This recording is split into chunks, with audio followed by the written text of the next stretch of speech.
Ayan, mag-unbox na lang ako ng bagong cellphone. Kasi 'di ba dapat magpapagawa ako ng cellphone. So tinabi ko muna yung cellphone ko. Hindi ko muna siya papagawa. Ewan ko kung anong gagawin ko doon. Kung ipapagawa ko ba siya in the future. Mahal kasi. Yung original niya is 8,000. Ay, 7,000 pala. Kaya ang brand new niya 10,000 na lang. 10,000 or 11,000. So, konti na lang brand new na. So, ang ginawa ko na lang, bumili na lang ako ng bago. Hindi pa bayad. Shopee Pay Later. Yes, Pay Later. Ito ay Poco X7 Pro. So, sabi nila maganda naman daw yung camera. Ito pa, no? Kasi camera rin yung hanap ko. At medyo mabilis din naman daw yung cellphone. So, tignan natin. Babuksan natin to. Unboxing tayo muna ngayon. So, ito yung gagamitin ko pang video muna. Kasama tong isa. Yung bago. Ayun. Dati. So, Poco X7 Pro. Tignan rin natin kung may sira. Or kung merong kung bato ba yung laman. So, sabi dito, void if rip. So, nakalagay, mukhang rip na kasi to. Or pwede rin namang umangat lang. Ito naman hindi eh. Yan, nakalock pa rin. So, ito lang talaga. Maka umangat lang to. Kaya tingin ko naman cellphone pa naman to. Nakakailan rin order na rin naman ako ng cellphone sa online. Ayan. So, buksan na natin.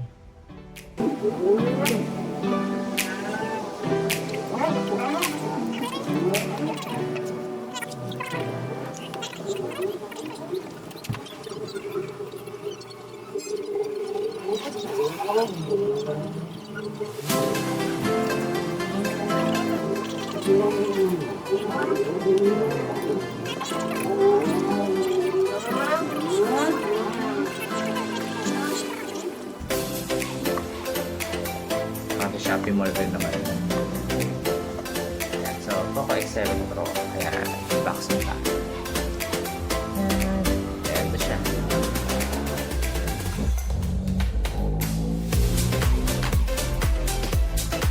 Ayan. Ito yung nasa nakalagay niya. 12GB 256 ROM.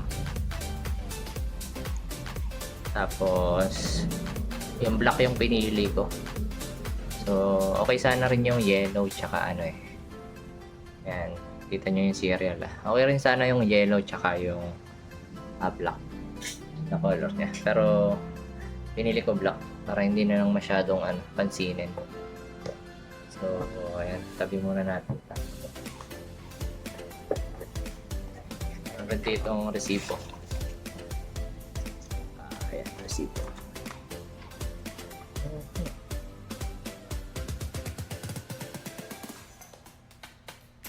Ayan, nakuha ko to na 13,759. So, 13,759. Ano bang araw ngayon? April.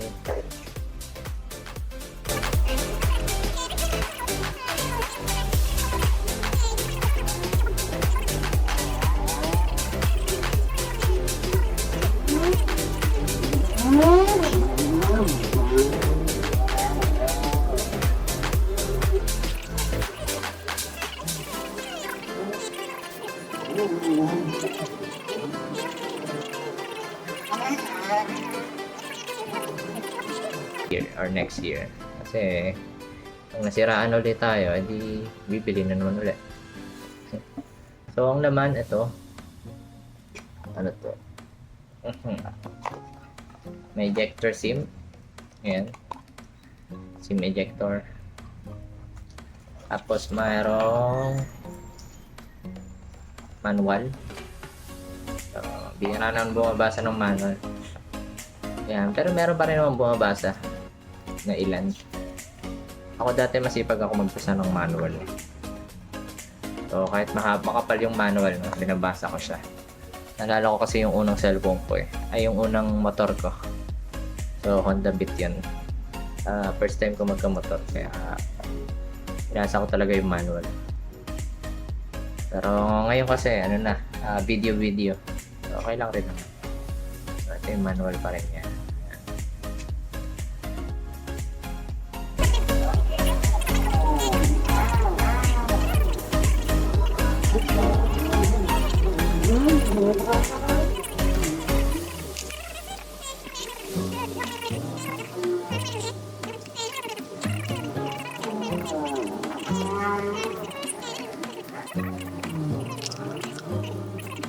Tech Dimensity 6000 ayan, tapos ito yung AMOLED display, 50MP main camera, tapos IP68 dust and water resistant. Ayan, so ayan na.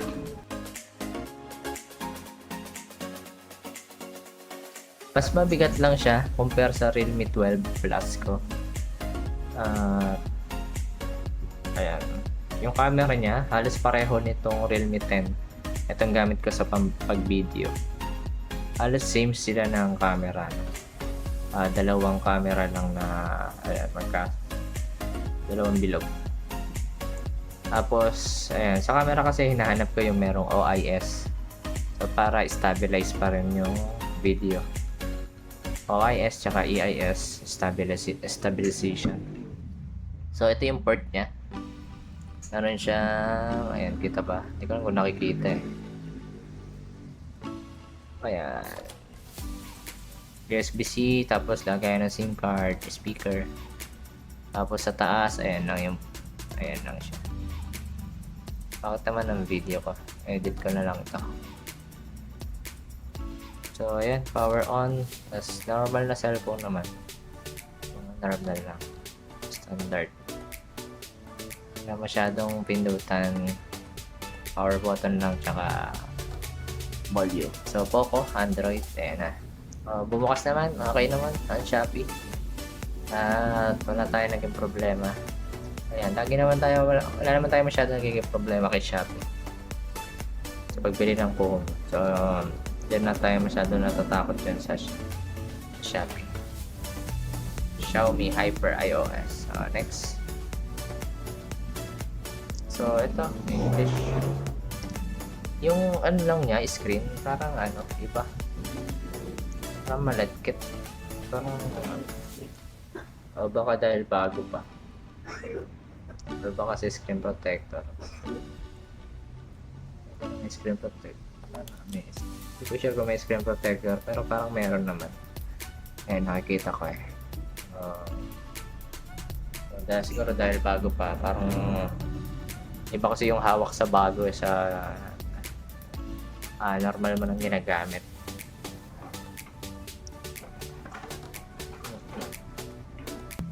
Ayan, nalobot yung cellphone ko. Pinarge ko lang. So, set up na natin to. So, set up na natin itong Poco X7 po. So, yan naman siya. At okay na. Xiaomi Hyper OS. Setup complete. And continue. So, ito naman siya. So, ayan. So, tingnan natin yung camera. Camera yung pinaka gusto ko.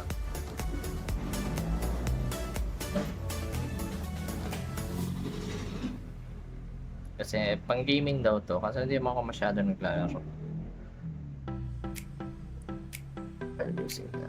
So ayan yung camera niya. Okay naman, malinaw naman siya. Video. Okay naman, 1080. So taasan natin. Gawin natin 4K 30fps 60. Okay, 4K 60fps pwede. Kasi yung isa ko is walang 4K 60fps. So ito meron. So ayan. So pwede ko siyang i-ano. Meron siya, nararamdaman ko stabilization niya. Kasi yung iba hindi stabilize eh. So tingnan natin. 1080-30.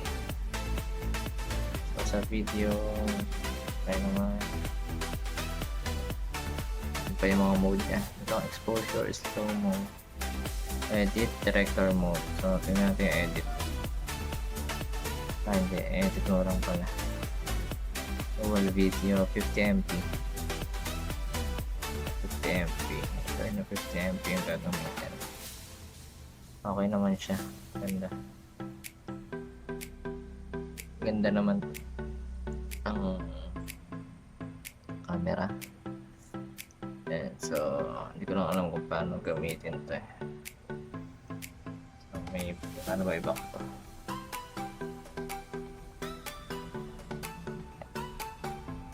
Ayan, so ito yun. Ito yung camera niya.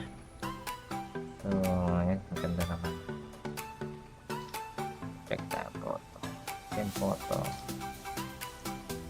Video portrait. So, portrait na yan. So, ayan, tignan natin. Portrait na yan. So, ayan, so 1080. May natin 4K. 60.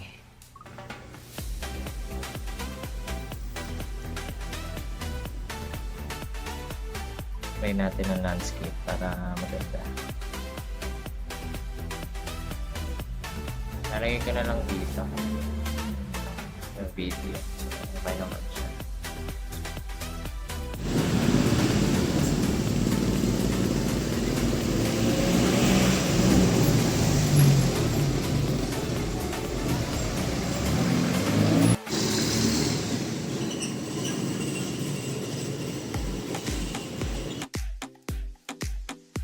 Nalik ko sa photo. Pinagtado sila niya.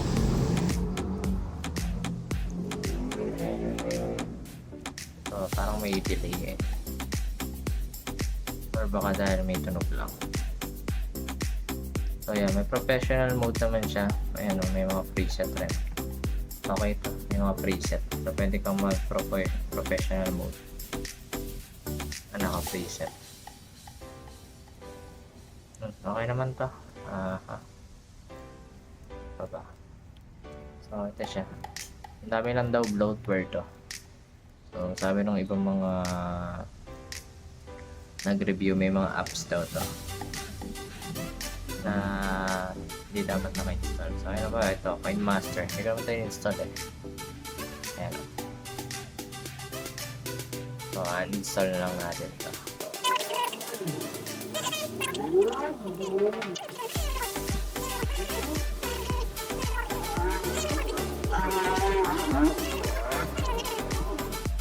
Wala.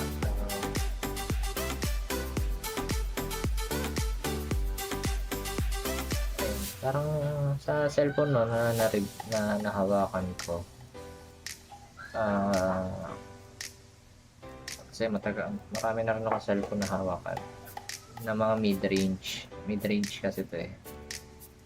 Ayun, merong blue, ewan ko kung ano yun. So, sa mga nahawakan kong mid-range phone, so Realme 10 Pro, Realme 12 Plus, at ito, pati na rin yung IIF 150 ko na cellphone, na rugged phone. Masasabi ko na ito yung umiinit agad na wala pang 30 minutes.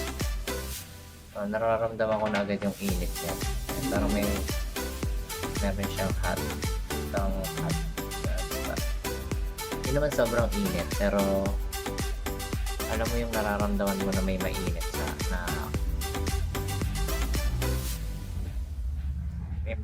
parang may mainit na part dito sa cellphone.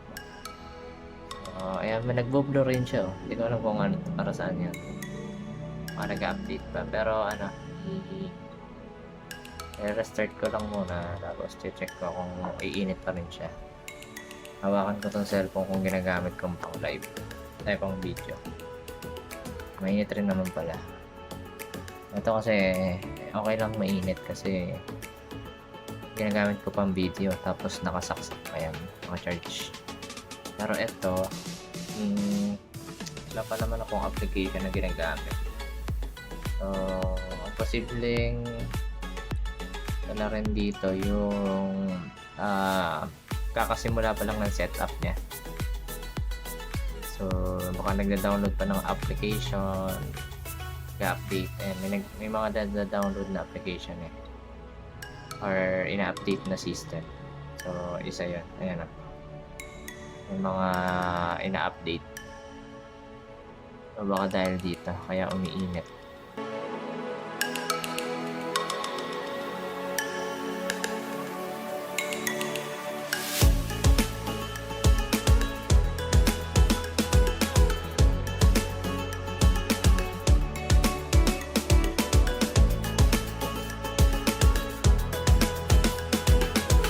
Minus 1,000. Yan. Kaya medyo nakamura tayo dito. Ang original price niya kasi ay 17,000. Ayan, so 17,000. Ayan, check. 17,000. 999. So 18,000 kasi ang variation nito is 12 to 56. So hindi ko lang maalala kung magkano yung sa 512. Ako okay naman ako sa 256 kasi tina-transfer ko naman agad yung video tsaka mga files ko. Sa video lang naman talaga tumataas yan. Hindi naman ako masyado nag-install ng application na hindi kailangan. So ayan, install lang ko pa yan ng mga DJI Fly. So install lang ko pa ito ng DJI Fly, mga application ng kailangan ko Insta360 at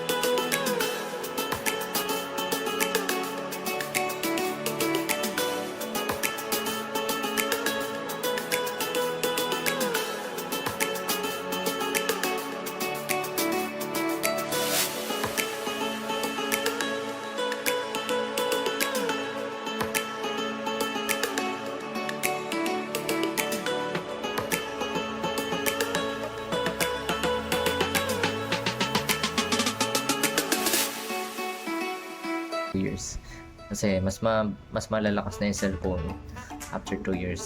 Ito kasi after 6 months makalaos na to eh. So ngayon kung gusto mo pa bumili, pwede pa naman bumili in the future nito. Mataas pa rin naman yung 12 gig from 256 ROM, kaya pasok pa rin to sa mid-range. So sabi ng iba medyo flagship daw yung kanyang quality.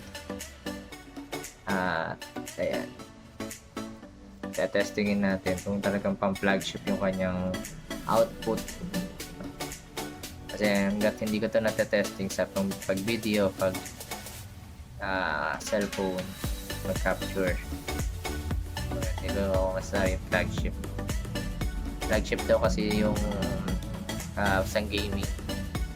So kung sakaling gusto mo dito, kung sakaling gusto mo ito tignan for gaming, ay sa ibang review ka na lang manood kasi hindi ko siya gagamitin for gaming eh. Hindi yun yung may purpose. Gagamitin ko ito for camera. Ayan, for video. Okay na. Sige, yun lang. So after next month kung makaka-review tayo, check natin. Maingay lang, no? Bakit ba?